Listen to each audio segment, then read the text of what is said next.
Okay.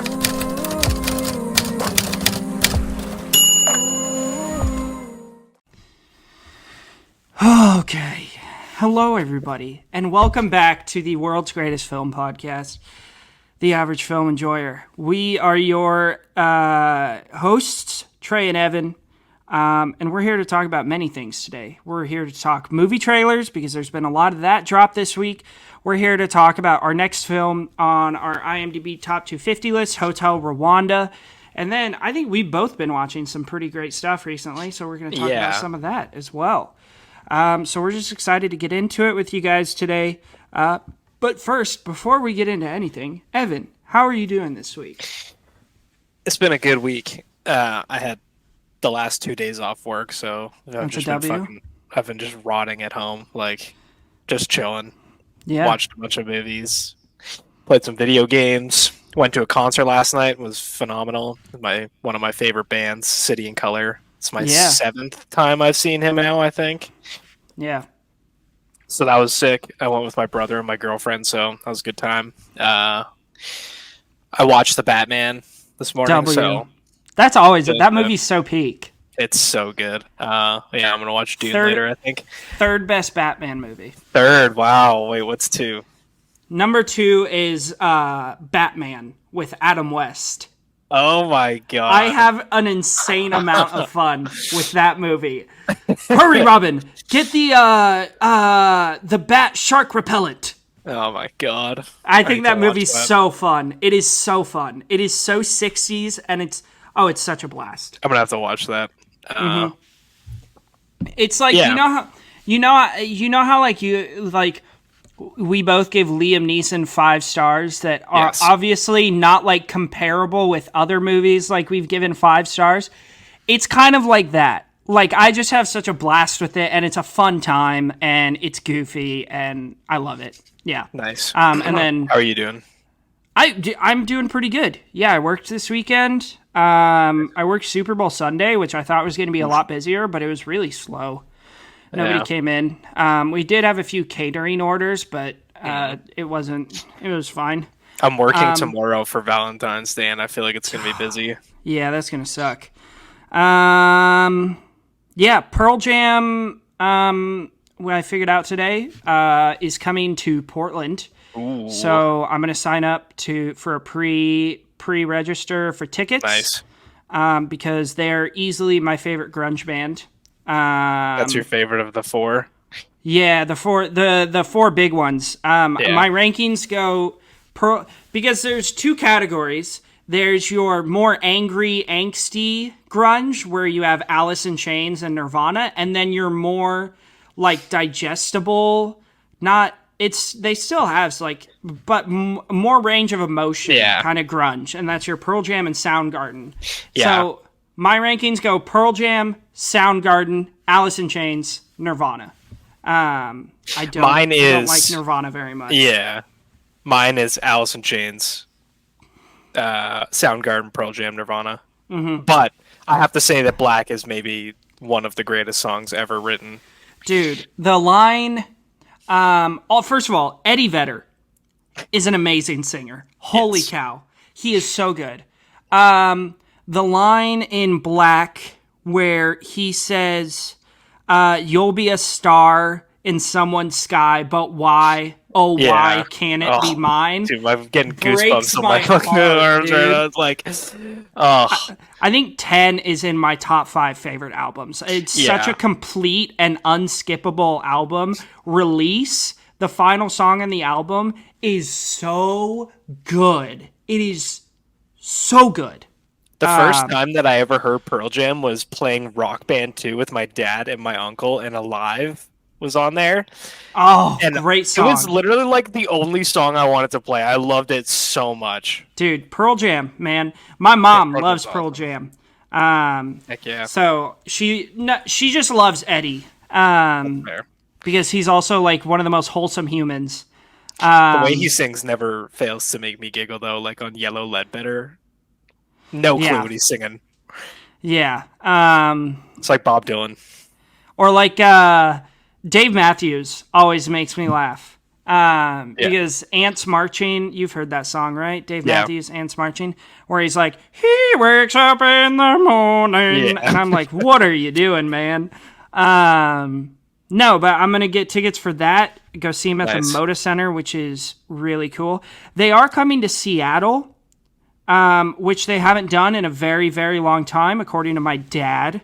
So I thought that'd be kind of cool to go see him at like their hometown, you know? Yeah, that'd be cool. So I might do that instead. But yeah, that's pretty much it. I finally finished replaying Halo on Heroic last night. Yeah, dude, that game's so good. So now I've moved on to the remastered version of Halo 2. It's so good. I'm now reminded of why Halo 2 is my favorite campaign. It's so fun. The battle rifle, dude. Yeah, it's crazy. Dual wield needlers. Yeah, oh my gosh. Just unstoppable. I've been having fun with that. Nice. But yeah, a girlfriend informed me today that her and her work are all going to see the Jonas Brothers together. And I'm kind of jealous about it, dude. I feel like that would be a really fun concert. I think it would be too. I'm not a fan of their music. Yeah, it's just like pure nostalgia, though. Yeah, but I think that would be like, I've never been to like a big pop concert like that. I know, me so either. I've always been kind of like, my mom offered to buy me a ticket with her and my family to go see Taylor Swift. And I was kind of tempted. I mean, don't get me wrong. I do like some of her music. I think she is... Wait, for the Eras Tour? Yeah. Wow. I think she is one of the greatest songwriters ever. She is so talented. Sometimes. Yeah. I mean, for me personally, her more recent stuff, I've really enjoyed, like Evermore and Folklore. I really enjoyed both of those albums. I don't really enjoy her pop stuff. Lover, I did enjoy that album. I thought that was a solid album with some really good songs. And I do really like Taylor Swift. I think she's a really cool person. And I think she gets a lot of undeserved hate. Except for the private jet stuff, because nobody needs taking 13-minute flights.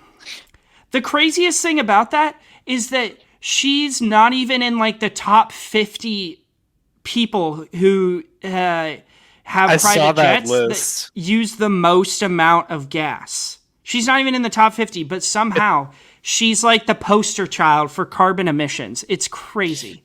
The 13-minute flight made me laugh a lot, though. That's kind of silly.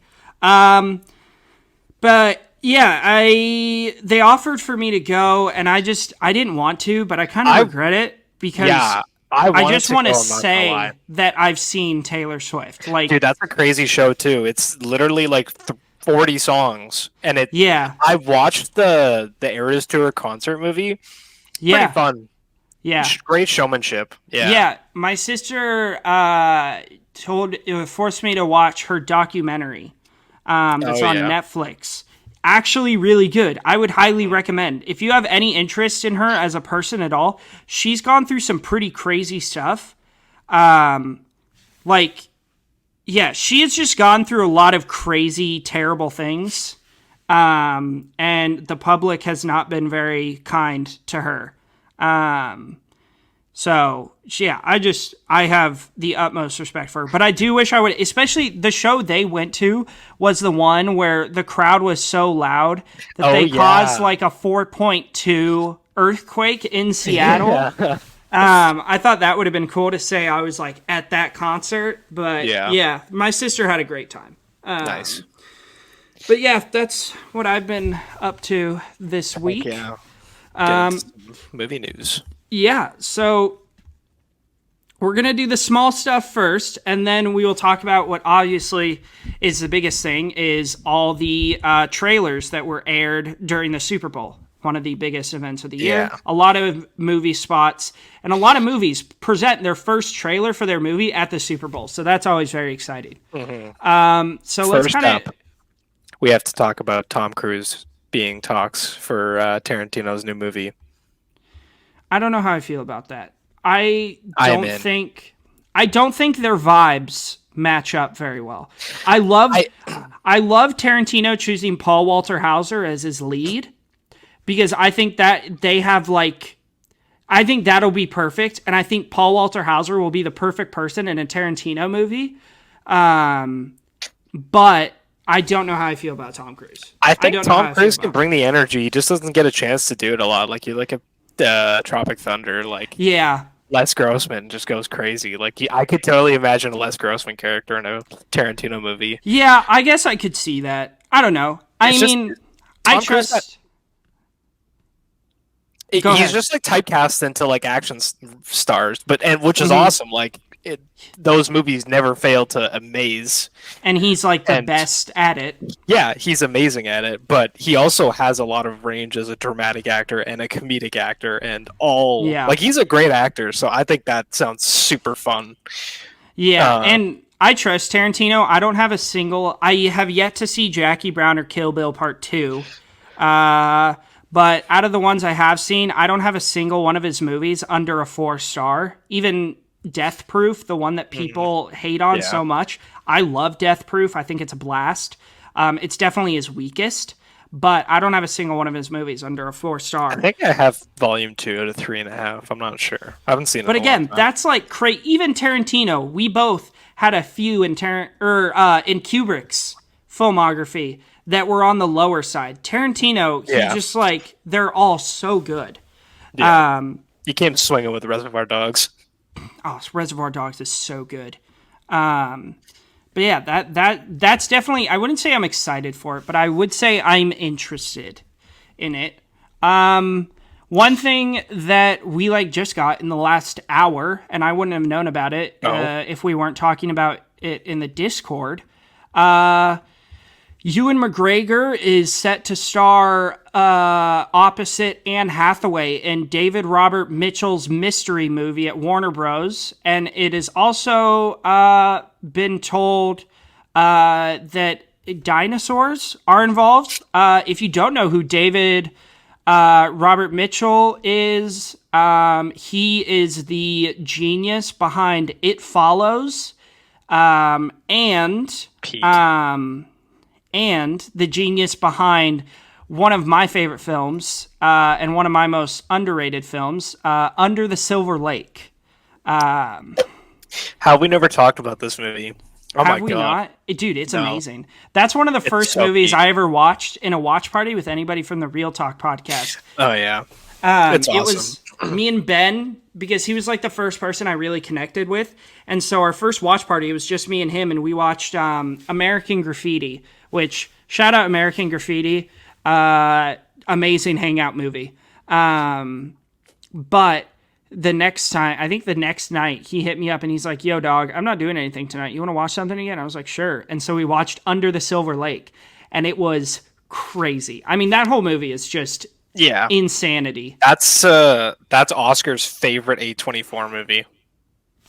I honestly respect that. It's amazing. There's a lot to break down there. It's definitely a movie that gives off Oscar vibes. It's very Lynchian. But yeah, I love it. I think it's amazing. Cool. Yeah, it's really cool. Amazing score too. Holy cow. Oh yeah. I listened to that for days after watching that movie. Have you seen Guy Ritchie's The Gentleman, the movie? Yeah, it's amazing. I love it. Okay, so you're excited for the TV show? No.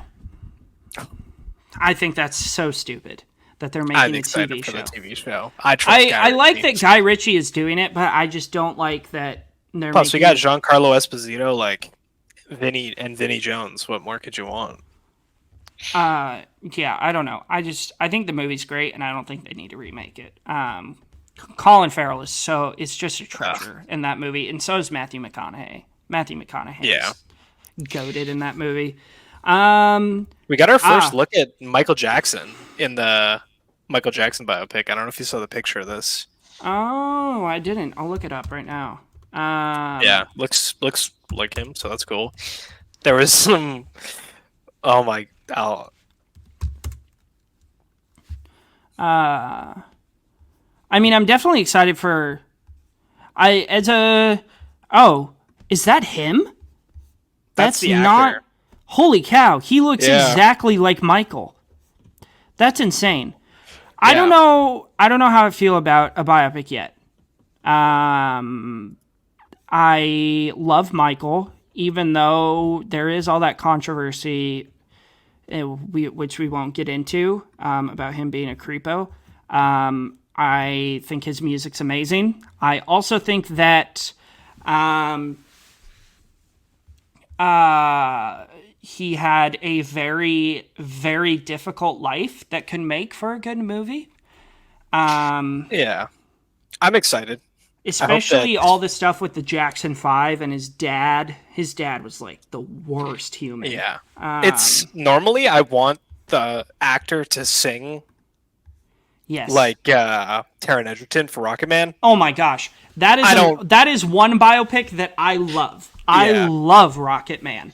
Here I don't want this person singing. I want Michael Jackson singing. Yeah, what a voice. So I'm cautiously hopeful for that. Madam Web was released this weekend. Tomorrow. It is tomorrow, but reviews have started to come out. Yeah.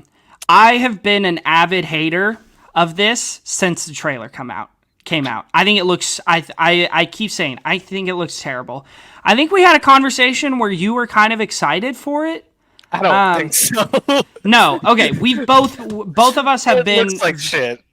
Both of us have been very vocal about how much we are not excited for this movie. I don't even like good superhero movies anymore. Yeah. And I have talked to a few people who are kind of like, I'm actually kind of excited for it. Yeah. And I'm like, I don't know what you're talking about.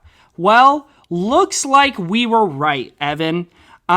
Critics' reviews are brutal. Some quotes: hilariously bad, embarrassing mess. A new low for superhero debacles, a genuine Chernobyl-level disaster. What a surprise! I don't know if you saw Soups, he loves Black Adam and like every superhero movie. Yeah, this is like one of the worst superhero movies he's ever seen. He also said, I was watching his TikTok, he said they're in the suits for less than 2 minutes of the entire runtime. That's so dumb. And this is a 2-hour movie. I saw a tweet from Discussing Films, and I know it was because I double checked it. It was not Discussing Films. They said they're changing the with great power comes great responsibility. Oh, yeah, they said they were changing that. Why would you change? That is a fundamental part of that character universe, of the Spider character universe. And why would you go? There's no need to change that. But let me just read a couple of these reviews. Let's see. The Hollywood Reporter. This is where I get all my movie news. It is an airless and stilted endeavor driven by a mechanical screenplay. Its lack of imagination would be astounding if it wasn't so expected. The film operates on a need-to-know basis, forcing people to explain themselves through inelegantly breathless exposition. Oh, that sounds like Inception. Rolling Stone says, Madam Web isn't as bad as its somewhat botched promotional campaign might suggest. It is, in fact, way worse. A genuine Chernobyl-level disaster that seems to get exponentially more radioactive as it goes along. This detour to one of the dustier corners of Marvel's content farm is a dead end from start to finish. It is the Cats of superhero movies. Not a single decision seems of sound mind. Not a single performance feels in sync with the material. Not a single line reading feels as if it hasn't somehow been magically auto-tuned to subtract emotion and or inflection. The sole amazing factor of this Spider spinoff is that someone, somewhere, signed off on actually releasing it. A showgirls of comic book cinema. Oh my god. That's crazy. This is what happens when studios have too much power, too much creative power in the making of a movie. We need to give all the creative power back to the makers, back to the artists. Like Guardians of the Galaxy. Exactly. Or like we've both been talking about Cure for Wellness a lot. That is an obvious movie where the studio just gave Gore Verbinski a bunch of money and said, make us a movie. and he made it, and it's awesome. Beau is Afraid. A24 trusts Ari Aster. He's released. They even gave him a lot of creative control on Hereditary and Midsommar. And they're like, you know what? We're going to give you full creative control. We're going to give you a massive budget and you make what you want. And he makes what I would call his masterpiece. It is astounding how great that film is. Yeah. But when studios I was afraid. like Disney, Marvel, Fox, whatever, come in and try to take over creative control so they can make more money, that's when movies are ruined. And that's when your movies will flop. Yeah, that's one thing I love about Tarantino is he makes movies for himself. Like, he frequently says in interviews, he's like, I don't give a shit what people think about my movies. Like, I care if I like my movies. Yeah. And it's like, what's your favorite movie that you've made? And he's like, I love all my movies because I make them for myself. Like, Once Upon a Time in Hollywood is him just, like, indulging in all of his creative freedom that he ever wanted. Exactly. And it's awesome. It's an amazing movie. Yeah. And that's what we need more of. And that's why I love A24 so much, is because they give their filmmakers so much creative control to do what they want. They don't try to They back projects that are like passion projects. Exactly. And that's what everybody needs to be doing. And like, I think Tarantino, I love him because he is so funny in interviews. He like really puts people in their place. And there's an interview where this lady's asking him, she's talking about all the gore that's in his movies. And I've seen this clip, And she says, well, I don't like all the gore that's in your movies. And he goes, I don't care. I don't make my movies for you. I make my movies for me. Yeah. And I just love that so much. So, what a surprise. Madam Web is terrible. Speaking of... Sorry, go ahead. No, go ahead. I was going to transition to another story regarding probably more bad comic book movies. Yesterday, we get an announcement. Mark Ruffalo reveals he will return as the Hulk in Captain America: Brave New World. About an hour and a half later, update, Variety now says that Mark Ruffalo misspoke and will not be in the film. And Kevin Feige has told Mark Ruffalo he will never get a solo Hulk film. Like, that's crazy. What are we doing here? Like, I have zero faith in this Captain America movie. I still think they should have just nuked the MCU after Endgame. And restarted? Yeah, like, given it some time to make standalone movies that are not in a connected universe. And just give it some breathing room. Like, we're exhausted. I used to be sat day one for every single Marvel movie. And, like... I cannot tell you the last time I've been excited to go to a Marvel movie. I wasn't even planning on Guardians of the Galaxy 3 being good and like going to see it. And I was listening to the Real Talk boys talk about it and how amazing it is. And I was like, okay, I'm in. I'll go. And I loved it. Like, that's what I want. I want standalone superhero movies. I don't want this shoehorned mess. We'll get into this topic more when we talk about Deadpool.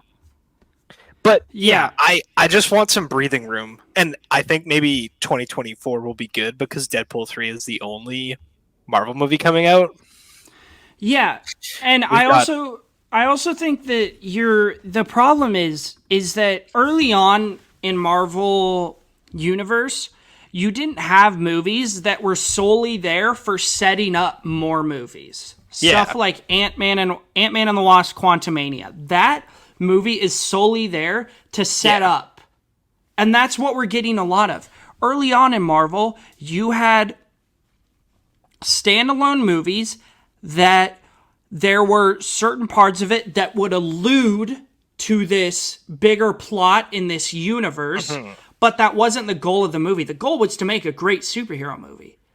And then you'd have your get-together films like The Avengers, Captain America: Civil War, all the Avengers movies, but all these solo movies you got, they would barely even focus on that. They would allude to it. They would allude to these villains showing up in the universe. They would allude to this and this and this. Yeah. But they weren't trying to set up this whole new universe. which is, I think, what the problem. That's what we've gotten to is they just need to go back to. They need to scale back a little bit, like exactly what they. Like, they've been doing setup for like 5 years now. It's ridiculous. They like cool. You want to set up like bigger universe. You want to make us excited for these movies to come, but you don't need to make an entire movie about that. You just allude to it, and that's what the end credits use. Yeah, exactly. That's what the post credit scenes are for. Is to be like, oh, this is gonna happen next movie. 3 minutes of the movie. 3 minutes, and I'm happy, and I'll be excited to come back. Not me sitting there paying $20, watching for 2.5 hours to be like, oh, I can't wait for 2 years from now when this is paid off. Yeah, like, my God, it's exhausting. Give us the post-credit scene, and give us like 2 or 3 pieces of dialogue. It's that kind of like, or we're like, you can go home and be like, oh well, that's from this comic, so that must be. That's fun. Yeah, it isn't like, fun. I mean, I know you love the first Avengers. The post-credit scene, you get a brief glimpse of Thanos, and it's awesome. And the Avengers is an awesome movie. Like, you have a sweet movie it's amazing. that pays off with a big collaboration of Phase 1, and it's great. And then it sets up Thanos as like this, and it slowly builds. But it's kind of just in the back of your mind because you have other stories. But then now it's like, we're forcing you to think about this, but you're not getting any payoff for the movie you're actually watching. It's like, oh, your payoff's coming in 2027 when Secret Wars comes out. Yeah, it's dumb. It's ridiculous. Yeah. So yeah, they've ruined my childhood. It's terrible. It's just I'm over it. Yeah. What else did we get this week? Should we get into? Let's do movie trailers last. Okay. Samuel Jackson wants a Mace Windu TV series. Oh yeah, I think that could be it. I'd watch that. Yeah. Let's see. Oh, here we go. This is something I wanted to talk about. So a few months back, there was videos released with Jackie Chan and Ralph Macchio looking for. They were like, we're having open auditions for the new Karate Kid. And they were like, do you want to be the next new Karate Kid? And you like would send in a video like auditioning. And like they were like, we want to find someone who really encapsulates the Karate Kid. They have found him. He is from that TV show that Disney Plus did, American Born Chinese, which I have not gotten around to, but it definitely looks interesting. His name is Ben Wang. I'm looking forward to this. Jackie Chan and Ralph Macchio will both I don't know why Jackie Chan's in it, but I'm excited that Ralph Macchio is. I love this universe. And Jonathan Entwistle is directing it, and he is responsible for I'm Not Okay With This, the end of the effing world. Both of those Netflix TV shows, and both of those are really good. So I think this could be interesting. I'm looking forward to it. I think that's all the big stuff. Should we get into our movie trailer spots? What do you want to tackle first? Can we talk about how terrible Wicked looks? Yeah, it looks bad, but also visually it looks disgusting. This is like just a CGI mess. It looks inorganic and bloated and like just unpleasant to the eye. Like it doesn't look natural at all. Yeah. Yeah, it doesn't. I have little to know. I've never seen Wicked. I've never seen the play. I've never seen anything like that. Yeah. But this doesn't look good. It's crazy how this trailer's still trying to hide it being a musical when it's like a Broadway renowned musical. Yeah. Oh, one more thing before we get into the rest of the trailers. This is the last thing that I will mention. David Leitch is out as the director of the new Jurassic World movie. Thank goodness. Cancel the movie. Yeah, that would be even better. So I'm very happy about that.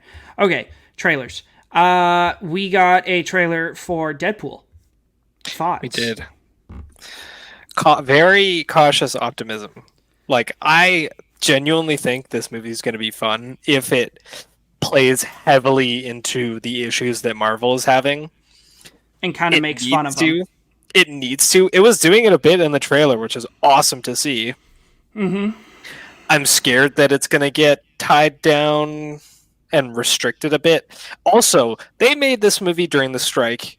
They kept going. Ryan Reynolds, sorry, was not allowed to like improvise during some of these times. So, kind of scary that some of that charm's going to be gone because I don't care. Well, and some stuff we've gotten in recent history during strikes has not been Transformers great. 2. Not Never good. forget. So yeah, I thought the TVA shows up. Loki is a good show. I like Loki is very good. Yeah. TVA is cool. And then the pegging joke made me laugh very, very hard. That's awesome. Yes. I'm glad that the blind grandma's back because she never failed to make me laugh. We get Morena Baccarin back. Yeah. Shout out to Morena Baccarin's role in Gotham. Holy cow. Taking up a lot of space in my mind at the ages of 14. No, I'm cautiously hopeful. I don't love both of the Deadpool movies. I don't love the character. I love both of them. I think they're fun. I have a good time. I have more fun with the side characters than actual Deadpool himself. I think TJ Miller is so funny in both of those. I just love TJ Miller, though. Shout out Silicon Valley. TJ Miller's role as Erlich Bachman. So good. No, I just love TJ Miller. Colossus. I love seeing Colossus. I loved seeing Juggernaut he was done better justice in Deadpool 2 than he was in X-Men 3, The Last Stand. Yeah. He was kind of disappointing in that movie. I'm very interested in the fact that, we are chronically online and see everything. So all of that fight in the snow at the 21st Century Fox sign, we've seen a lot of it and a lot of pictures of Wolverine. And the fact that they kept him extremely under wraps until the last 2 seconds of this trailer. Yeah. And you only see his shadow, which I like. Yeah, and his back for a brief second when he leans over. It's interesting. I love Deadpool and Wolverine. I hope it's a buddy road trip movie. That'd be sick. There's a lot of speculation. It's just kind of hard to tell what the plot is. Yeah. But that's what a trailer should be. It shouldn't be telling you the entire plot of the movie. It should just be getting you excited to go see the movie. Yeah. Which is, I think that's what this trailer does. Yeah, it got me. If this came out 2 years ago, before I had a straight hatred for the MCU, I would be itching to buy tickets. But now that I have so much skepticism around it, I'm a bit more apprehensive. Yeah. So I have hope that it'll be good, just because I love the first two. The first one's a 4.5, second one's a 4 for me. I love Deadpool. Mm-hmm. I think I have the first one at a 4, and then the second one at a 3.5. Yeah. So yeah, we'll see. I'm excited. Yeah. I think the trailer's good. And I like the fact that they didn't show Wolverine. That's what I wish they would have done with Thor Ragnarok, is not put Hulk in the trailer. Yeah. Because imagine how crazy that reveal would have been in the theater, where you're watching a Thor movie and then Hulk just shows up. That would have been crazy. So I am glad that they didn't really show Wolverine in this. We know he's in it, obviously, but I'm glad that they didn't show him. So that's definitely something to look forward to. 2 more trailers, and then we'll get into our review.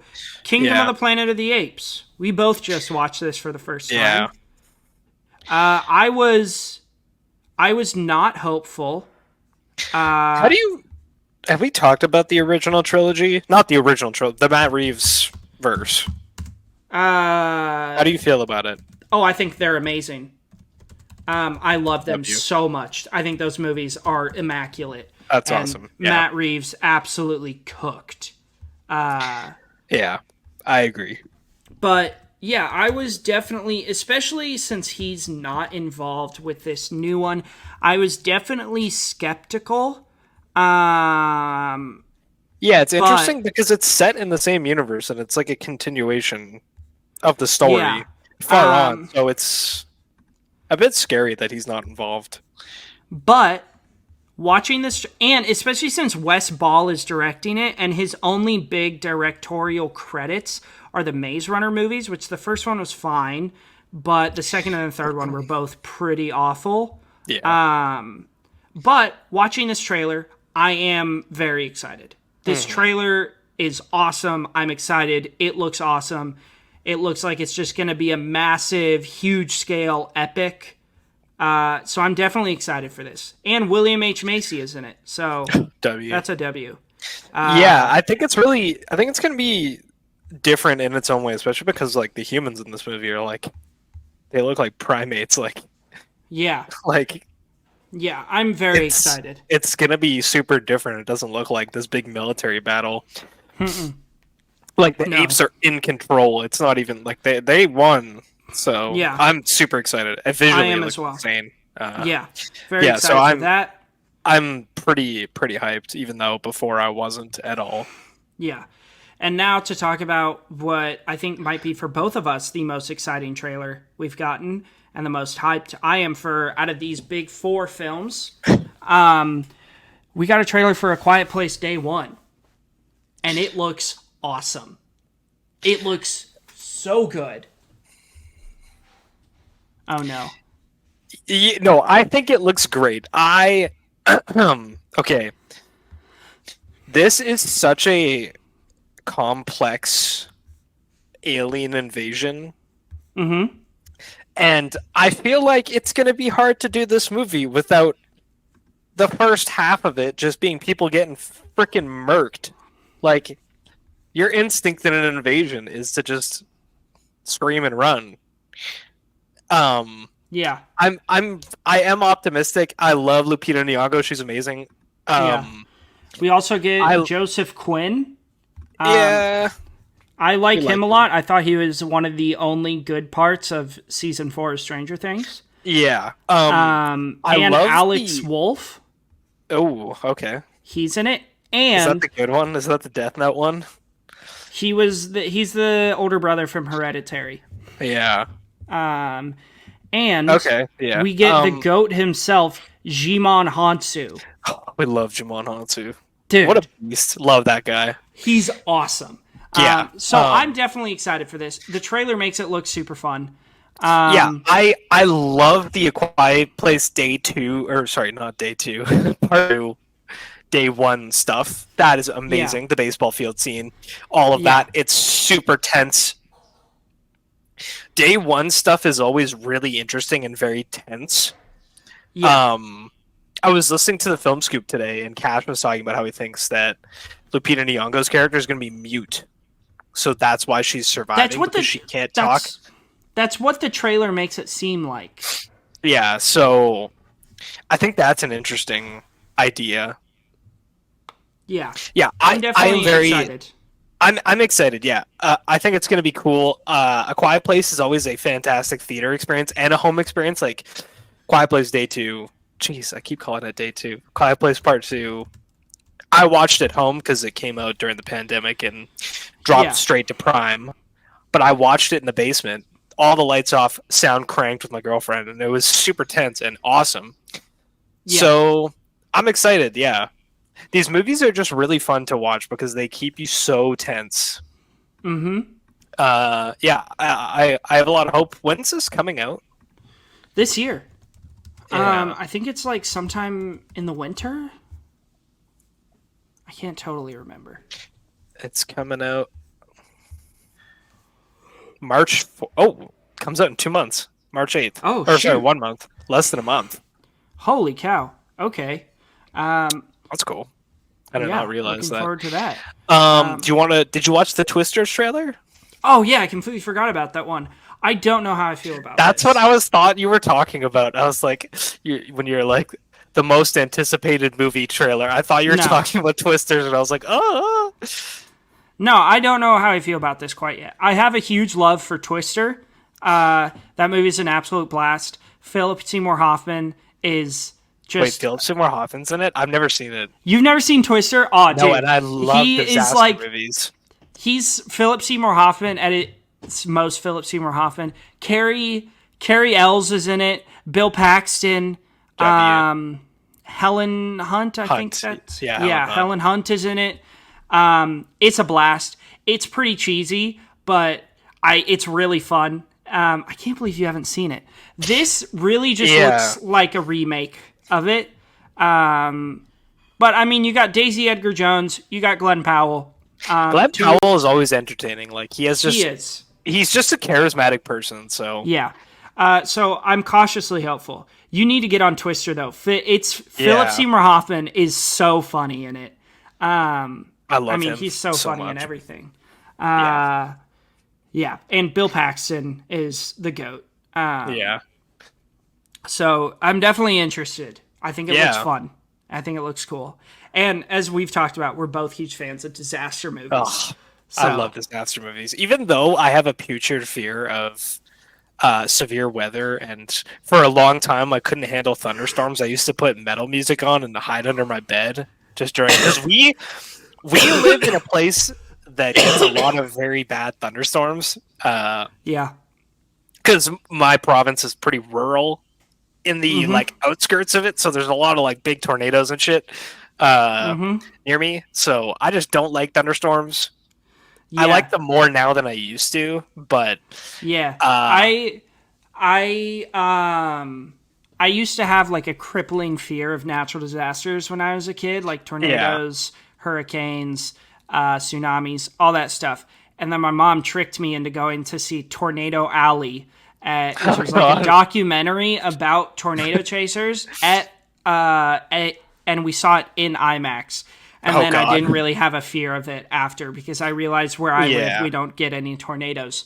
But we do get thunder and lightning storms. And during those, I go sit out on our porch and I watch like the sky light up. I love it. I love it.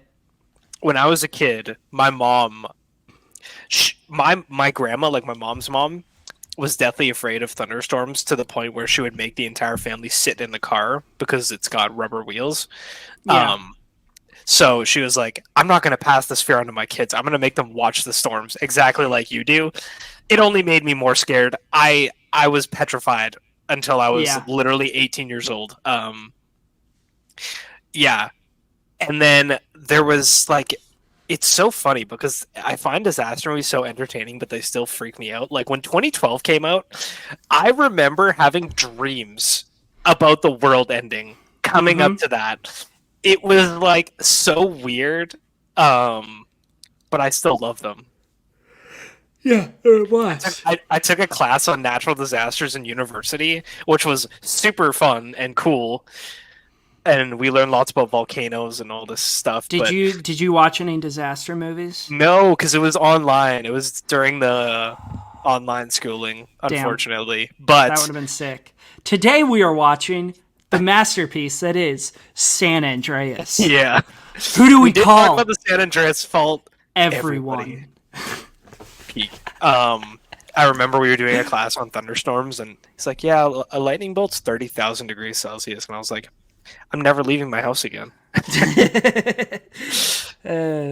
Yeah. But do you want to get into our movie review for today? Yeah, let's get into it. So today we are reviewing yet another film on our IMDb list. It is number 213. Wow, we are chugging along. And this film released in 2004, Hotel Rwanda. It stars Don Cheadle, amazing in this. Sophie Okonedo. I'm going to mispronounce a lot of these names. She was also excellent. She plays Don Cheadle's wife, and she was really good. Yeah, she was really good. Nick Nolte. Joaquin Phoenix makes an appearance. Jean Reno is in a few scenes, which was dope. Love Jean Reno. Yeah, I love him. But yeah, this film, it is a true story. It is a biopic This isn't even a biopic. It's just a true story. It's kind of a biopic because that's a real dude. This is a biopic that I actually thought was pretty good. So, inspired by true events, this film takes place in Rwanda in the 1990s when more than 1 million Tutsis were killed in a genocide that went mostly unnoticed by the rest of the world. Hotel owner Paul Slay it.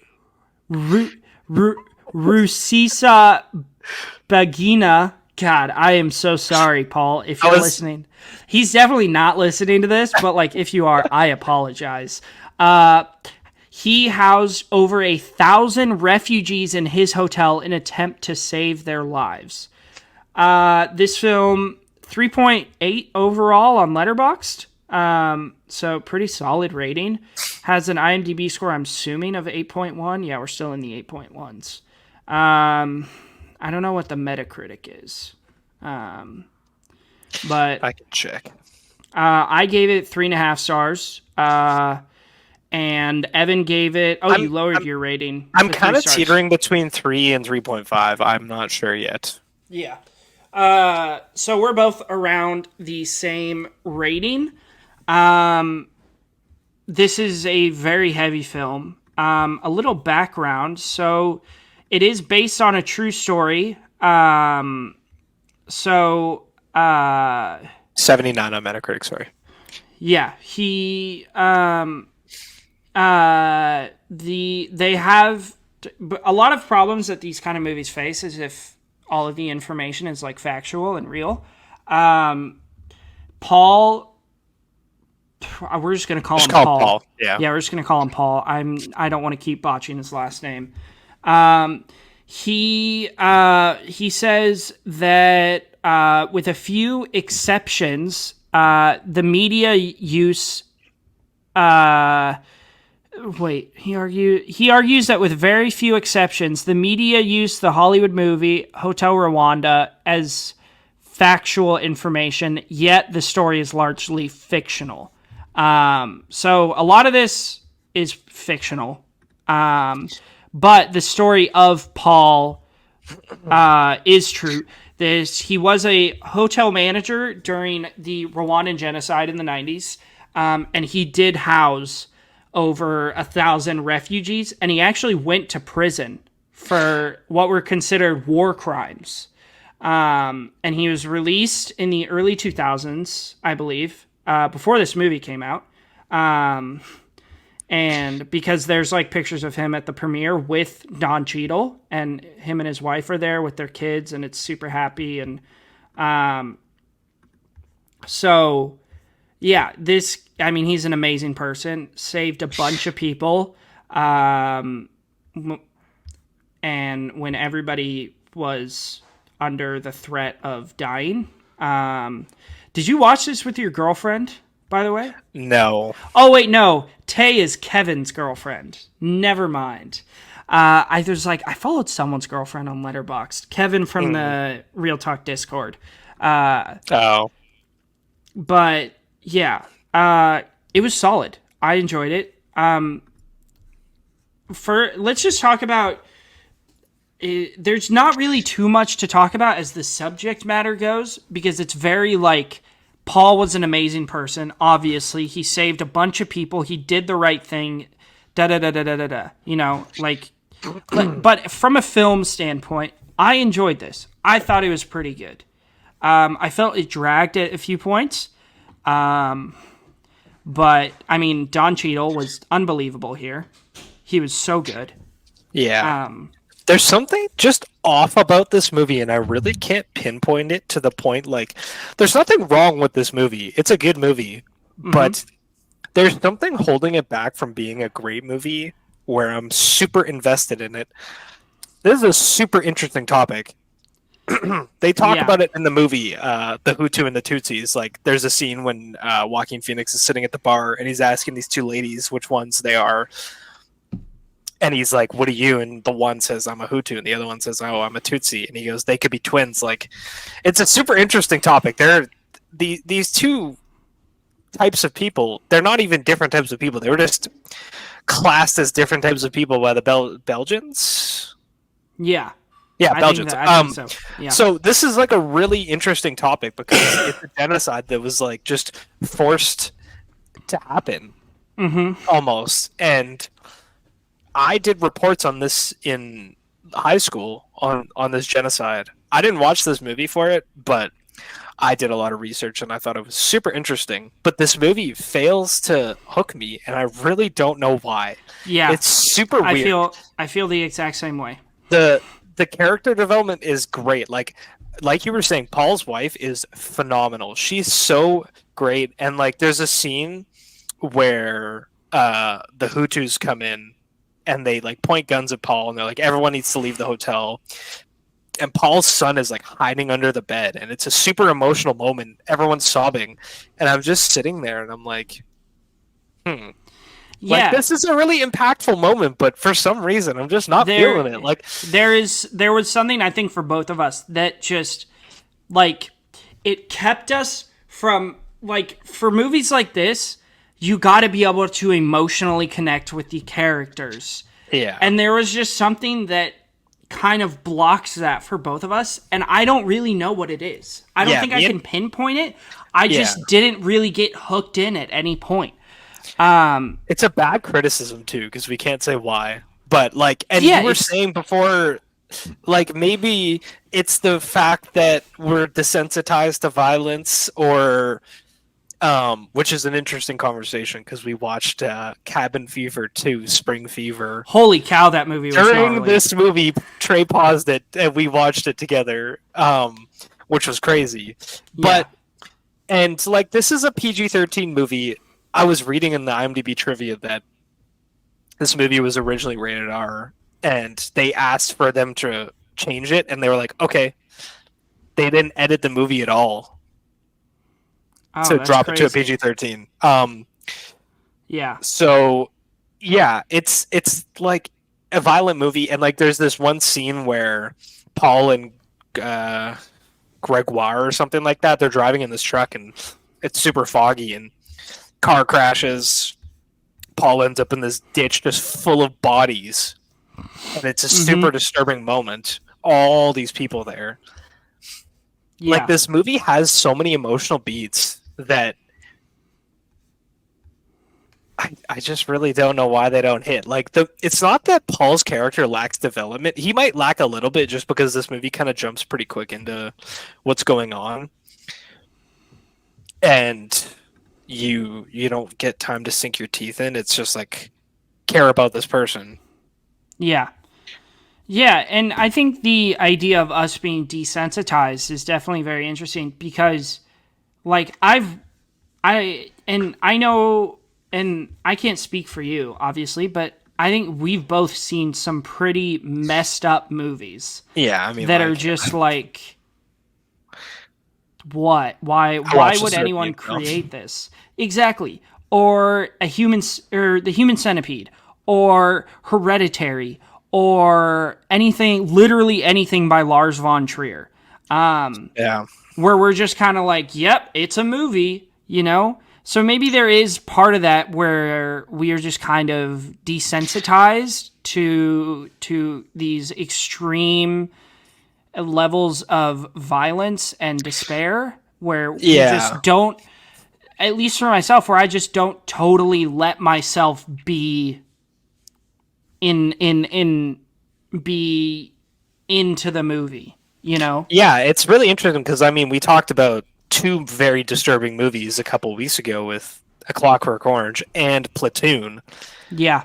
Horrifically disturbing movies. And I maybe felt this not with A Clockwork Orange. That movie is very, very disturbing. Yeah, you don't feel any emotional connection to the characters at all. But Platoon is an interesting one because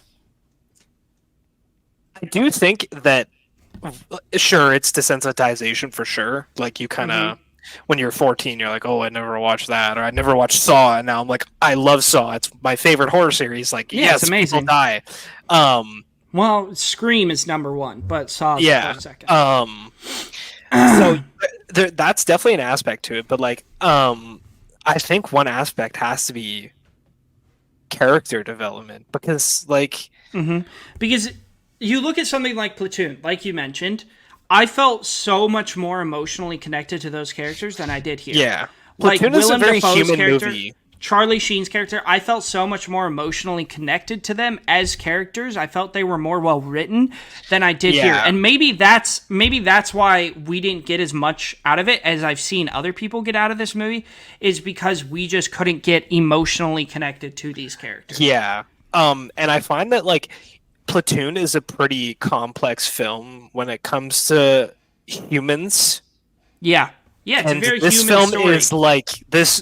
Those people are living in the gray. There's no good and bad. I mean, like Willem Dafoe's the goat. I mean, he's still kind of crazy. All these people are kind of living in that gray area, good and bad, except for like the two extremes. And I feel like this movie has none of that. It's just Paul's the goat. He's saving these people. He wants to protect everyone. And then you have, I'm not sure what his name was.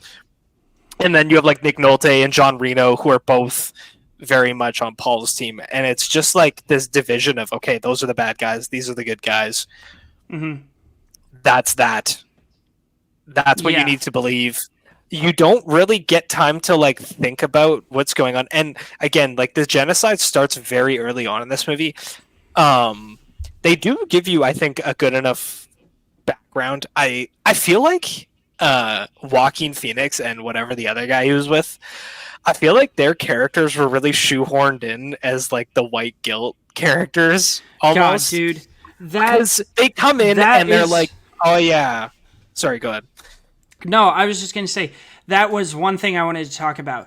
The scene where Joaquin Phoenix, so in this movie, the Belgium and the Spanish and the Italian military shows up, and all the Rwandans, and especially Paul, because there's a really emotional scene where Paul is like, I was wrong. I let myself be manipulated by these people. Yeah. They think the military is there to evacuate everybody. Like the military shows up and there's a huge army and they're like, yes, we're saved, and the kids are playing with toys and all this, and then it's like... But then Paul figures out that the military is actually only there to get the foreign guests, which is all the white people. Yeah. And so all these white people are leaving while all these Rwandans are sitting under the hotel canopy while it's pouring rain. And Joaquin Phoenix is walking out to the bus, and one of the bellboys comes out to carry an umbrella over him on it while he walks to the bus. And Joaquin Phoenix says, oh, please don't do this. I feel so ashamed right now. Yeah. Which perfectly encapsulates any movie I watch about like racism, about the segregation movement, about anything like that, where I'm just like, God, I suck. White people are the worst. We have a terrible track record. It's such an interesting choice, because like Joaquin Phoenix shows up and you're like, hell yeah, that's my boy. And he has some interesting conversations, like the one I mentioned with the two girls at the bar, and he's like trying to rizz them up, and it's like it's a good scene. I really like that scene because it kind of shows like the like needlessness of this conflict. Yeah. But then they're in and out. They're in and out of this movie quick. And I feel like it was purely for the point of showing this, the white people just dipped out and Paul's there. I don't know if this movie allows you to feel what it wants you to feel without just assuming you're like, I'm on board. Yes. It doesn't give room for any thought. Yeah, and I think that's why something like Platoon is so effective, is you talk about there is the gray area in the movie's stance, it takes a stance of these people were wrong, these people were right, and that's that. Yeah. Platoon gives you kind of this gray area to kind of decide yourself, this is right and this is wrong. It doesn't really make that decision for you. I'm going to show you these characters who are two very different sides of an ideal, and I'm going to let you decipher it and let you break down what you think is who is in the right, who is in the wrong, Which makes for a much better movie and a much more interesting movie. Yeah, but with this, it's kind of like I think it's just like the topic matter is like there was a bad side and there was a good side. Yeah. And that's that, you know? So I think that's why it's kind of on the lower side for me as far as these IMDb movies go. Yeah. But not to say that I didn't enjoy it. I thought it was a great movie. I thought it was very good. I just couldn't like the production design was great. Like I thought the hotel was a really looked great amazing. setting. And Don Cheadle just cooks here. He's so good. I always kind of think that Nick Nolte is a bad actor for some reason. I'm not really sure why, but he was great in this. Mm-hmm. I thought that his character was pretty interesting. Like he was maybe one of the most interesting characters in the movie because he's a UN peace officer. Like he's got to stand up for these people. And there's that scene where they're ushering Paul's wife and kids out on the truck with Nick Nolte, and the Hutus come and start they're slashing the tires and pulling people out and killing people. And the one Hutu is like, "Do you guys have any cockroaches?" I think, or something like that. Whatever they call it. That was like a derogatory term. Yeah. And he's like, "No, these are political prisoners." Like his character was maybe that area of like he's standing up for it. Like you had Jean Reno's character who was just like fully on Paul's team, and then Nick Nolte is kind of just like he knows what the right thing is and he's there, but you can kind of see like he's scared. Well, you can see that conflict inside of him as well because he is. There's a line about it when we're first introduced to his characters. He says, We are peacekeepers. We are not peacemakers." And you can see there's that internal conflict to where he works for the UN. Yes, he has a firearm, but he's not allowed to use it. Yeah. And so he has this internal conflict. Like, do I risk the ideals of the UN to save these people? Do I compromise these ideals to, it's like that idea. What movie were we talking about last week?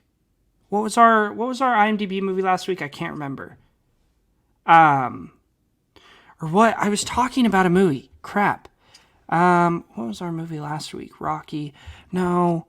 I was talking about a movie recently where it's like about like a means to an end. You know, is that worth it? Insomnia. Yes, Insomnia. When we were talking about Insomnia on Friday, we talked about the idea of a means to the end. Like, is it worth it? You know, and you can see throughout the whole movie, you can see that conflict inside of Nick Nolte. Like, you can see him battling with himself on what to do with every decision. And that, you're right. He was definitely the most interesting character to see on the screen. Yeah. I think it was a solid movie. Question. Do you believe this? Does this belong in the IMDb top 250? I don't know. It's an important movie. So on that basis, yes, because I think people should watch it because it's like an important topic. On the basis of how good the movie is, probably not. Yeah. So yes and no, because I think it's an important topic and it should be talked about and that, but I don't think it's an amazing film. Yeah, I agree. What about you? Yeah. I agree. I'm with you. It was definitely an interesting watch, and I think made for some good conversation. Me and Trey were talking before this. We're like, it's gonna be like a 5-minute conversation about it. Yeah, but that was good. Yeah, that was like 15 minutes, 20 minutes. So before we get into what we've been watching recently, join us. Well, this Friday is going to be a banger episode, part 2 of our Nolan director deep dive. We are going to be reviewing The Prestige and Tenet, one of his most controversial movies. I have not seen it. It'll be a first-time watch for me. I'm looking forward to it. Yeah. I'm going to watch it when my family is gone so I can watch it downstairs on the big TV with the surround sound and it really loud. So I'm definitely looking forward to it. Heck yeah. And then Tuesday, we will be reviewing what will be my first experience with a silent film, The Passion of Joan of Arc. I don't know how I feel about it quite yet. I don't know how I don't know if I'm excited or what. I don't know. We'll see. Yeah, we'll see. I think it'll be interesting. And then next Friday, we are bringing on our first guest in a while, the man himself, Cash. We are going to be reviewing. It's going to be a banger episode. It's going to be fun. We're going to be reviewing the entire Dark Knight trilogy: Batman Begins, The Dark Knight, and The Dark Knight Rises. All 5 stars. The greatest superhero trilogy ever made. Yeah, I'm excited to rewatch Batman Begins because that's his favorite, and it's currently my lowest Nolan period. Oh wow, really? Yeah. So even lower than Following. Now that you've watched that, before Following. Now I haven't updated. Oh, it's my 3rd lowest now because I have no Following. Following and Insomnia. Yeah. So I'm excited to watch it. That'll be a good time. Yeah, it'll be really fun. When's the last time you watched it? 2020, a few years ago. It's been a while. Okay, so I'm interested to see what your thoughts will be. Yeah. It's like 4 years later. But yeah, join us for those. They'll be very exciting. If you like this podcast, share it with people that you love, people that you care about. Share it with your friends. We have a good time doing it. And and we would love one day for this to be our job. Like, for this to be how we make our income. How sick would that be, Evan? If our job was to record a podcast twice a week. Talk about my God. And just watch movies. Oh, my God. That would be the dream, dude. Yeah. That would be the dream. So share us with your friends. Get us out there. We love you guys. We love that you listen. Shout out to our boy. We don't know your name, but in Brussels, Belgium. Hell yeah. Shout out to you for listening to every single episode. Thank you. We love you. We got to make him like like if we ever do a Patreon, we got to make that like the top Patreon tier, like Brussels, Belgium tier. Yeah, absolutely. And it's like you get to come on an episode once a month or whatever. And I don't know. We'll see. Hopefully we do get to the point where a Patreon would be good. That would be cool too. So let's get into what we have been watching recently. Yeah. How many do you have? How many do I have? 1, 2, 3, 4, 5, 6, 7, 8, 9, 10, 11, 12, 13. Not including Hotel Rwanda, I have 12. Okay, I have 8, not including Hotel Rwanda. All right, you'll do 1, I'll do 2, and then we'll kind of meet somewhere in the middle. Yeah. Fire off your first one. Yeah, I watched Anyone But You with Glenn Powell, Sydney Sweeney. Yeah? How was it? It was far better than I expected. I love the R-rated rom-coms. They're super entertaining and just enjoyable to watch. I don't think it's as good as No Hard Feelings or Bottoms. I think No Hard Feelings is my favorite. That movie's hysterical. So really good, dude. I love that movie. But yeah, it was good. I liked it. I'm not mad. I watched it. It was funny. Good chemistry. Great soundtrack. Yeah. I'd recommend it. Can we talk about No Hard Feelings for like 2 seconds? There's a scene where it's the only scene where I'm like, okay, I can see why Jennifer Lawrence was nominated. It's the scene where the kid is playing Maneater on the piano at the restaurant, and there's an extended shot just on Jennifer Lawrence's face, and you see her go through so many emotions without her barely changing her face. It is unbelievable. She's an amazing actress. Dude, she's so I love good. her. Yeah. Dream girl. Hot, but also insanely talented and funny. She's genuinely one of the funniest people. W. All right, let me bust out my first 2. Gave The Witch a rewatch with directed by Robert Eggers. Not as great as I remember. I think I talked to you about this. Yeah. The whole aspect of that film where it's like Old English and all that, it's just that movie isn't totally for me. I still have it at 4 stars. I think it's excellent, but it's not my. I haven't watched The Northman yet, but I think after watching The Northman, it will be my lowest rated Eggers because I have The Dude. Lighthouse at 5 stars. If I don't, that needs to be at 5 stars. So yeah, The Northman bangs. yeah, not my favorite, but it's definitely solid. It's kind of like Us for me. Like it's not my favorite Peel, but it's still really good. I need to rewatch The Witch. Yeah, Anya Taylor-Joy is amazing. She Yeah. is such a good actress. And then I rewatched X-Men Apocalypse because I've been trying to be more true when I shuffle my watch list and I choose what's up top, and that's what came up top. This definitely has a lot of problems, for sure. And it has a lot of problems. Huge CGI fest. A massive step down from Days of Future Peak. But I still have fun with it. I think some of these castings for these characters in this like prequel universe are some of the best superhero castings. James McAvoy and Michael Fassbender in their respective roles are so good.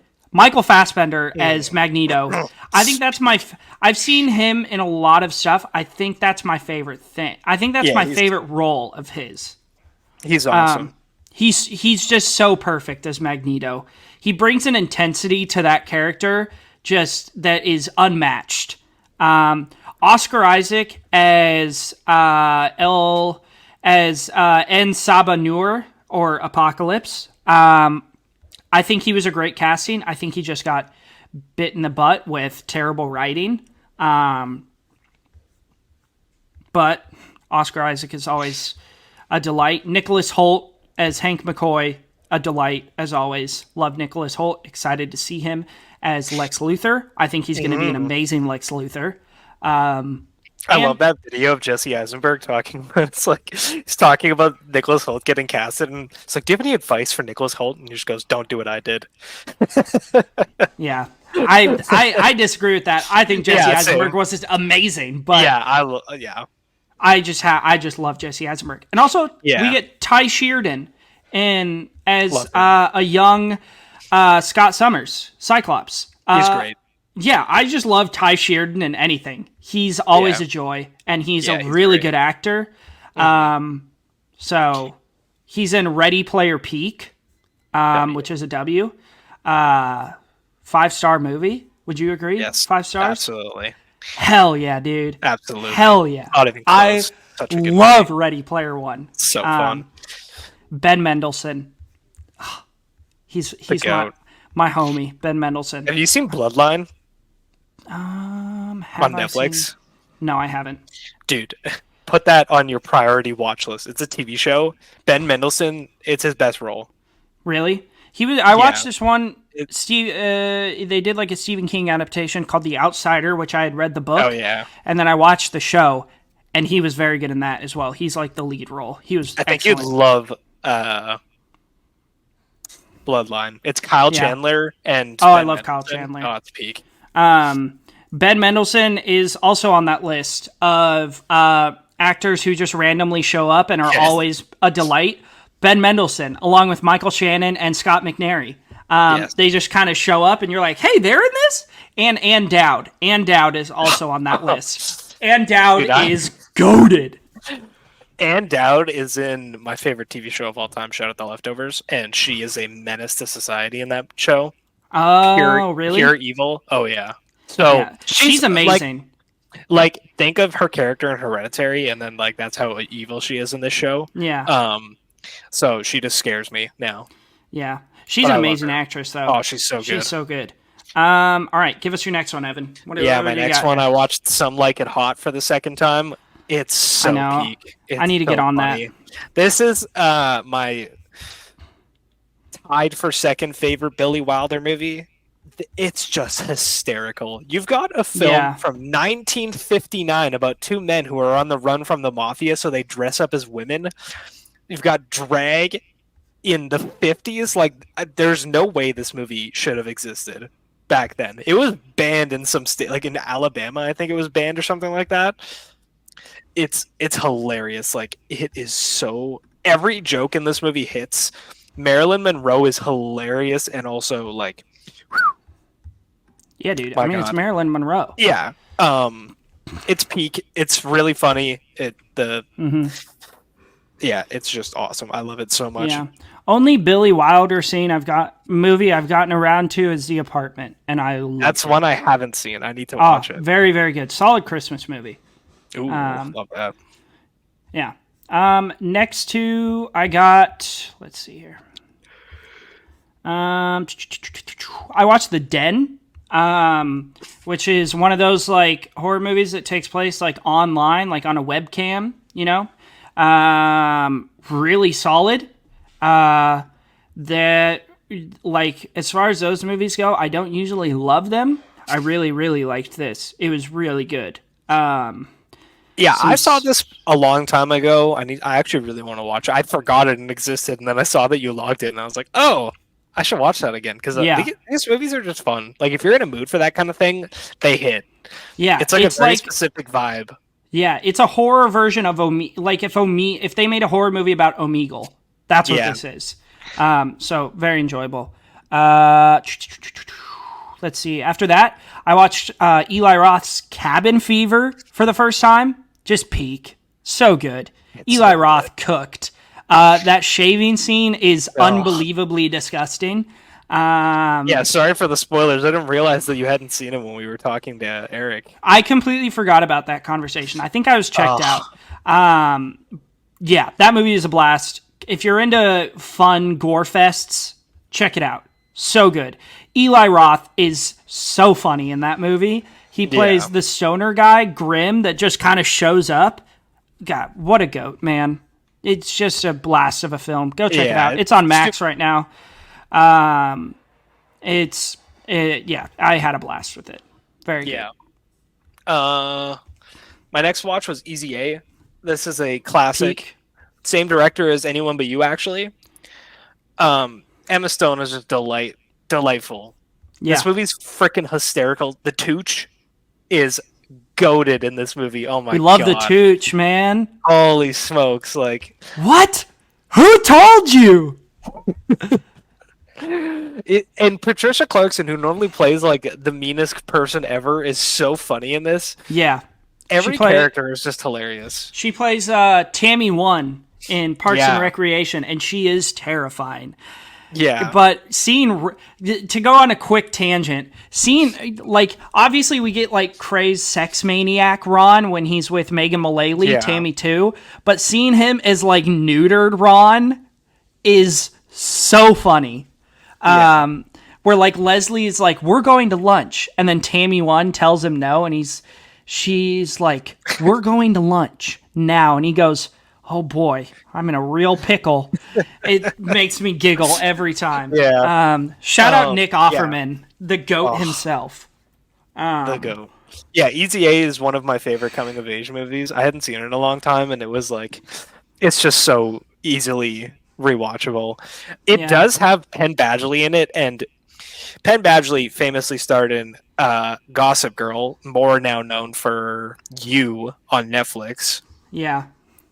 But I just see him as Dan Humphrey from Gossip Girl. Shout out Gossip Girl. Peak show. I've never watched it. It's so good. I know Penn Badgley from the peak 2006 horror classic, The Stepfather. Crazy movie, dude. Crazy vibes. We should do a watch party of that, Evan. We should. It's so terribly funny. Oh, I love it. Nice. What's your next one? Next one, Seeking Justice, starring Nicolas Cage. I've been kind of dipping my toe into the crappy Nick Cage universe. I will give my review of another one later on. It was one I watched this morning. This one, not terrible. I've seen a few of his that are pretty terrible. That are like just his crappy ones that he comes out with like 3 times a year. Like, I've seen Running with the Devil was really bad. The Runner was really bad. This one wasn't terrible. You got Guy Pearce as your villain. You got January Jones in it, who's amazing as always. Shout out to her role in Last Man on Earth, one of the greatest shows ever made.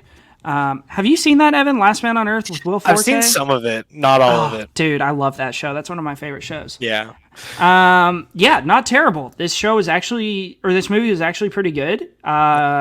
Like in the way that like a nonstop is good. Yeah, it was solid. 3 stars. Not terrible. Nice. Good time. And then after that, I watched a horror movie that I had never heard of. Again, doing the shuffle thing, which will explain some of the movies I've watched.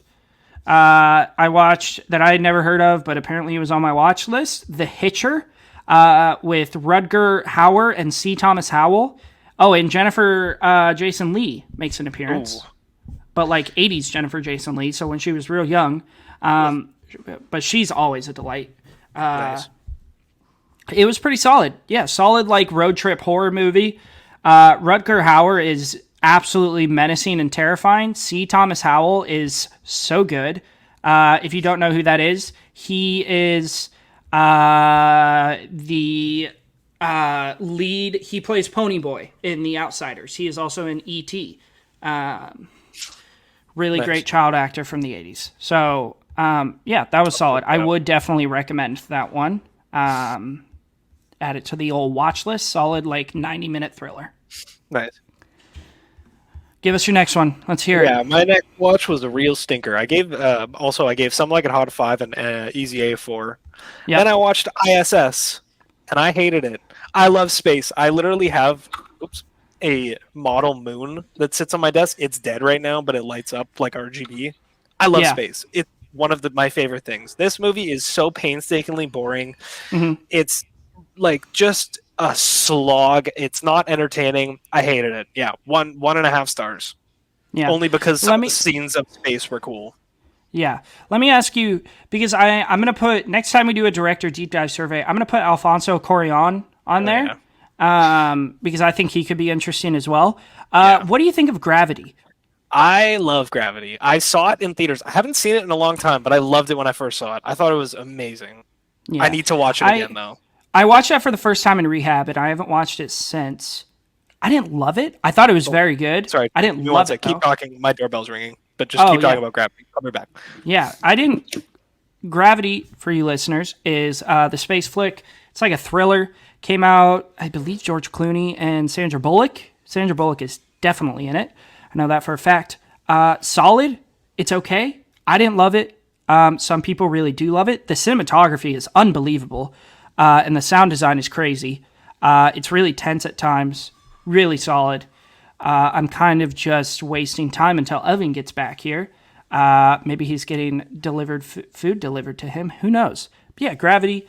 I don't know if it's really streaming on anywhere. Let's see, Netflix. Yeah, it's streaming on Netflix. That's like a 4-star for me, Gravity. I would definitely go check it out. Ed Harris is also in it, and he's goated. So yeah, go check out Gravity. It's okay. What are your thoughts on Gravity? You like it? You enjoy it? Yeah. Number one, the performances are great. Like, this is a performance movie. The premise is awesome. The backdrops are incredible. I thought it was really tense and very, very on edge the entire time. I do actually really want to watch it again. Maybe I'll watch that later. Yeah, I remember liking it a lot, though. I thought the ending was weird. Like, how is this even happening? Yeah. What about you? I think it's okay. You know, it's whatever. It wasn't my favorite, but I definitely think there was parts of it to enjoy. That's fair. But next one in my diary, next 2 actually. My brother-in-law came over for a movie night, and he said he was feeling a horror. And I saw Lights Out on Netflix, and I was like, I haven't watched that in a long time. Love that movie. So we watched Lights Out. What a blast, dude. What a blast. It's so terrifying. It feeds into every fear you had as a child about the dark. Absolutely. Very scary. Very, very scary. Good, solid horror. I enjoyed that one quite a bit. And then I watched Ice Age: Dawn of the Dinosaurs. I haven't watched an Ice Age movie since I was about 7 or 8 years old. So I don't know like the whole lore behind all of them. I believe this is the third one. Yes, this is the third Ice Age film. So I have not been refreshed on the lore of these films. I don't know why I'm talking about them like they're these super. It's fucking Ice Age. Yeah, it was a good time. These movies are really fun. The animation looks really good. Simon Pegg just cooks here as Buck. What a goat! Heck yeah. Always listen to Buck. That's what he keeps saying. And Dennis Leary as Diego is always fun. John Leguizamo, The goat. so good as Sid. Yeah, it was enjoyable. Some cool animation, funny. I mean, that's really all you can ask for, you know? So, yeah, that was okay. Nice. Yeah, I'll shoot it back over to you. Why don't you give us 2? Yeah, let me give you 2. My next watch was Ghosts of Girlfriends Past. This was during the Super Bowl because I don't really care about sports. Yeah, me neither. You wear a Houston Astros hat. Is that the Astros? This is not a Houston Astros hat. Oh, That's no. It's a Anaheim Angels. Oh. I do watch baseball. I do watch baseball a lot. Yeah, Ghosts of Girlfriends Past, I was literally expecting a 0.5. Mm-hmm. Not that bad. I liked it. I'll add it to the watch list. It was decently entertaining, and Matthew McConaughey was decently funny. These rom-coms, you kind of know what you're getting into with them. Yeah. They're fine. Yeah. I gave it a 3. It's probably like a 2.5, but I just like I never at any point was like, fuck, sorry. No, it's sorry, like, Mom.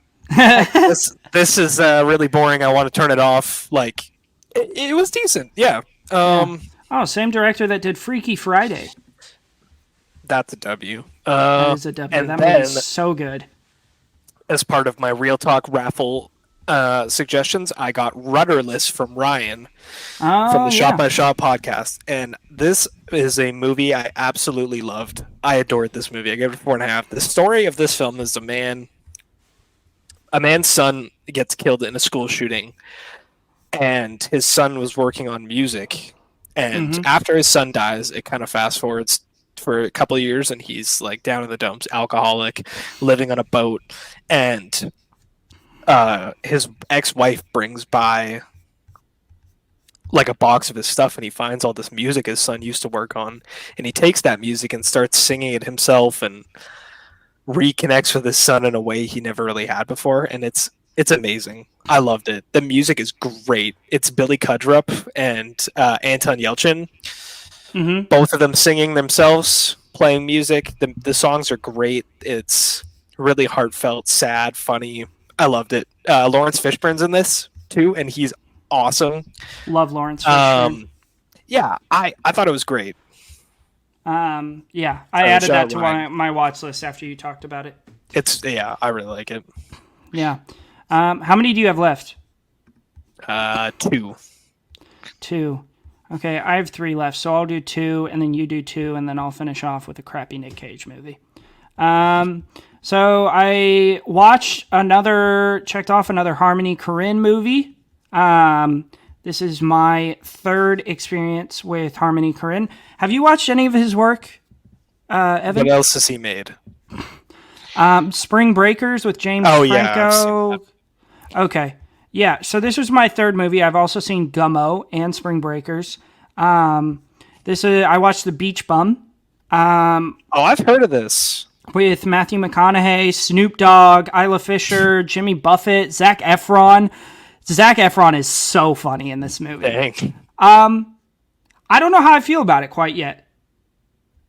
Yeah, Is that good? I don't know how to feel about it or bad. I am now learning. Okay, I do know how. I'm now learning that it is actually supposed to be a comedy. Yeah. So 3.5 stars. Really funny. take that. I just don't know. I don't know. It's Nice. in the middle, you know? I'll have to watch it. It's enjoyable. There are definitely enjoyable parts. Yeah. And then I watched, this one I want to recommend to you. It's kind of a disaster movie, post-apocalyptic disaster, but it's also a romance. Starring only 3 people: Margot Robbie, Chiwetel Ejiofor. Chiwetel Ejiofor. Yeah. Chiwetel Ejiofor. Yeah. Okay.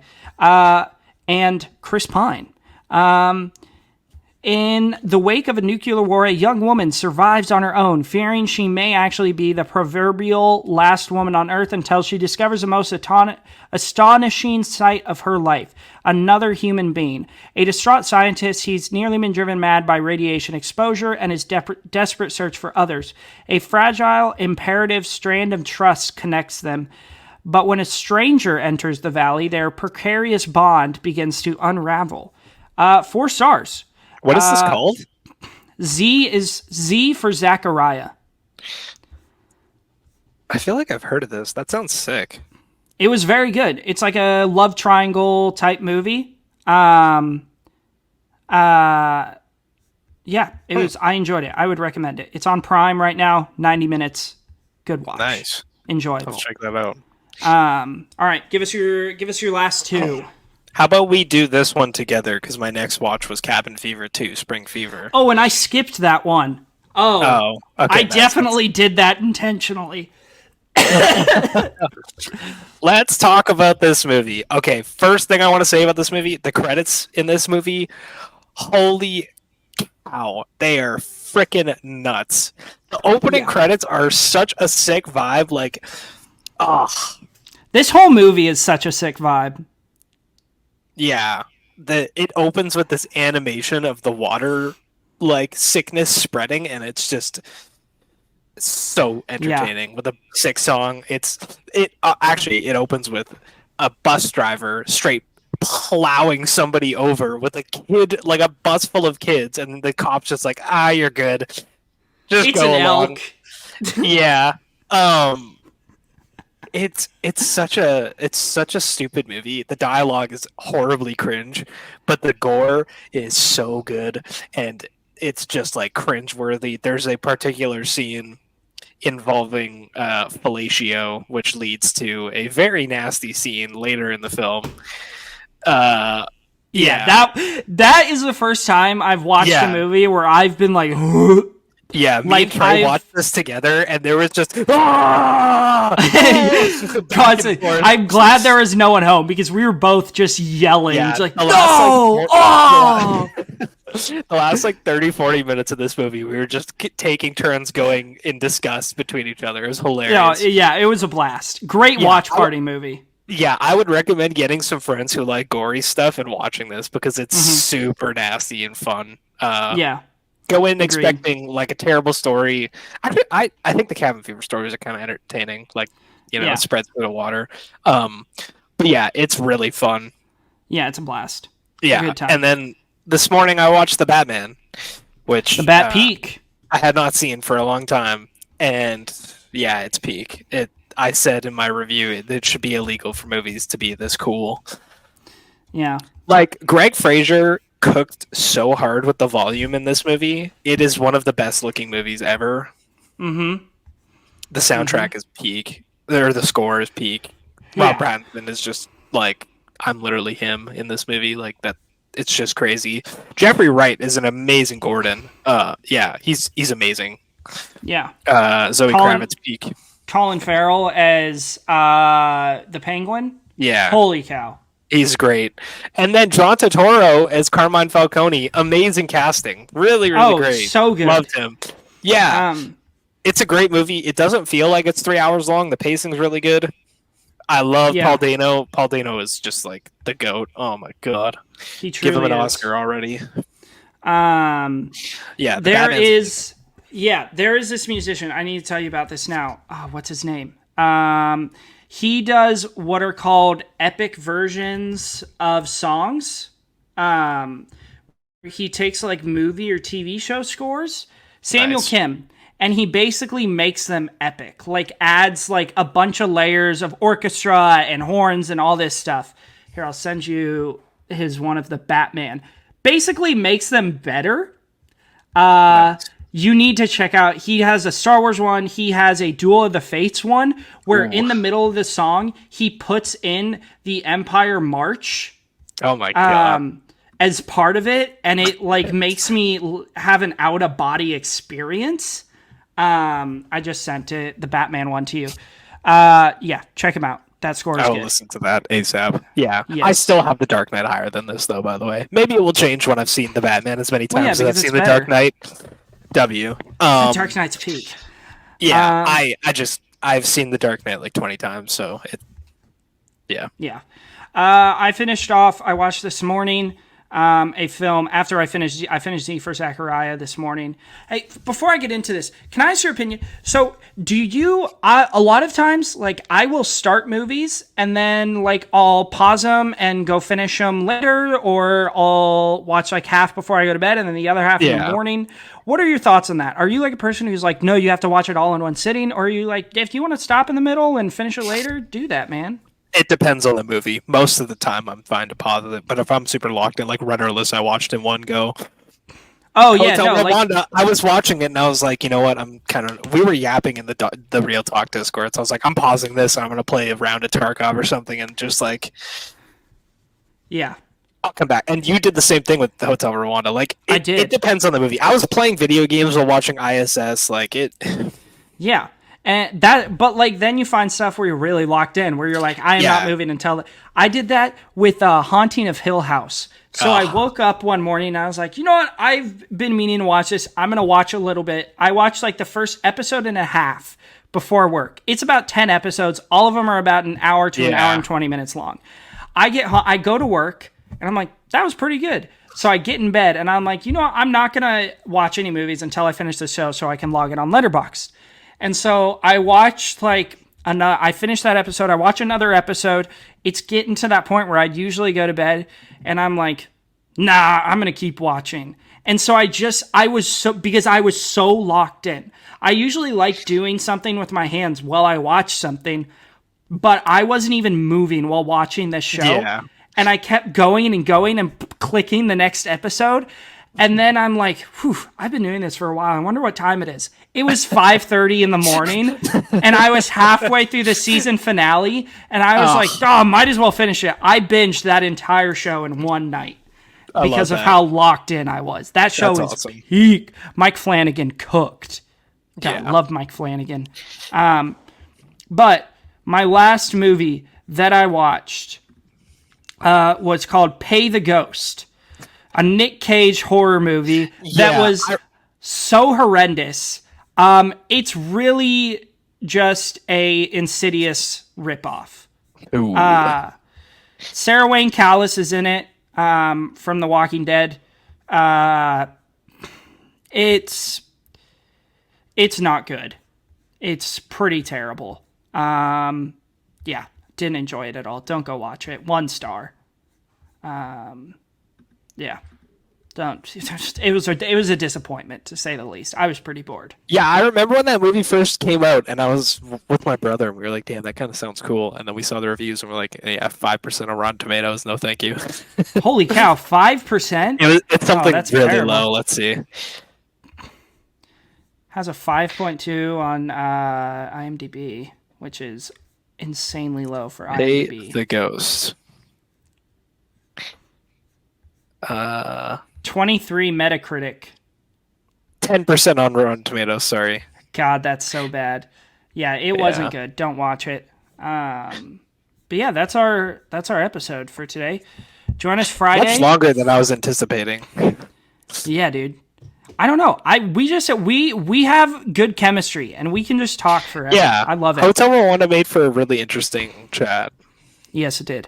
Yeah, check us out Friday. We're going to be reviewing The Prestige and Tenet, and then Tuesday we are going over Passion of Joan of Arc. So be looking forward to that. Yeah, I hope you're ready for me to glaze Tenet. I'm so ready. Like I'm ordering my hot sauce an hour early. You don't understand that yet, but you will. Trust me. Okay. I will probably it. end up glazing it with you. Watch it with subtitles on, though. Trust me, because because it's not good. It's so bad. There's a I've scene seen with clips. Michael Caine, and it's an exposition dump, and he's eating while he does it, and it's crazy. In the theaters, the first time I saw this movie, I couldn't understand a single word he was saying. It was ridiculous. Yeah. But I love it. It's just so fun. Yeah, thanks for joining us today on the Average Film Enjoyer. Please if you're watching this on YouTube, like the video, subscribe to our channel if you have not. Comment down below what your thoughts on Hotel Rwanda are, or any of the movies we've talked about, really. And if you want to follow us on our socials, I'm Trey the Film Noob everywhere. I'm going to try to be more active. I'm not very active on TikTok. I'm going to try to be more active on Twitter from now on because it's not that hard.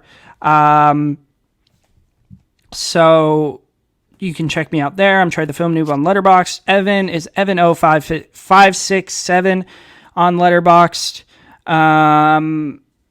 If you're listening, please subscribe. Leave us a review. Leave us a rating on Spotify, Amazon Music, Apple Podcasts, wherever you listen to us. Please leave us a review. It helps us immensely. And we will see you next time on your favorite film podcast, The Average Film Enjoyer.